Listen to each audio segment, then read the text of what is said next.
उन्होंने कहा कोई ना बेटा, 2 रोटी दे दूंगा। उसकी पत्नी निर्भाग थी। कहानी तो लंबी चौड़ी है, फिर शॉर्ट करके बताता हूँ।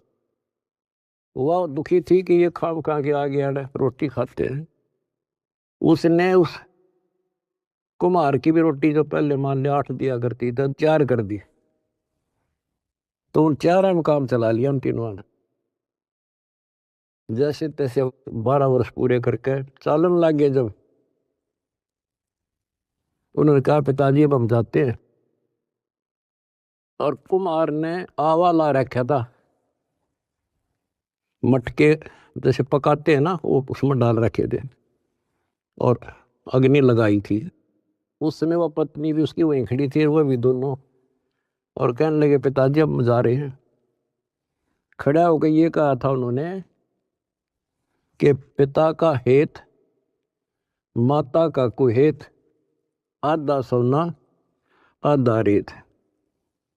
अब जब तक समझ में आई नहीं कुछ के बात थी। अब जब आवा पक गया रो खोला, मटके जो थे आधे तक पक्के बिना थे, वह रेत ने उकानो, और आधे सोने के हो गए, गोल्ड के।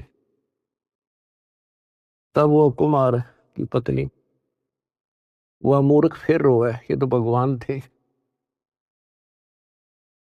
दास ये बताना चाहता बच्चों आपको,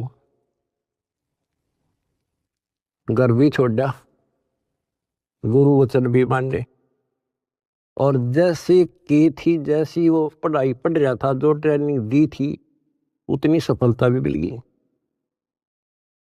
ये नाथ जो है सिद्धि के भूखे होते हैं। आप कितने देख लो, ये जो साधना कठिन करते हैं, सिद्धि प्राप्त हो जाती है, उसको फिर लोगों को झाड़ा लाने लग जाते हैं। वो अपनी भी महिमा हो जा साधु एक नंबर का। और देखो घर भी छोड़ा और कुर्बान हो गए, पर ठीक ठिकाना ना था वो। गीता और भागवत पढ़े ना बुझे शब्द ठिकाने। बताओ, कहते जो सही नाम है, सही मंत्र ठीक ठिकाने का, जो मोक्ष करने वाला, सतलोक ले जाने वाला, उसको कोई नहीं पूछता।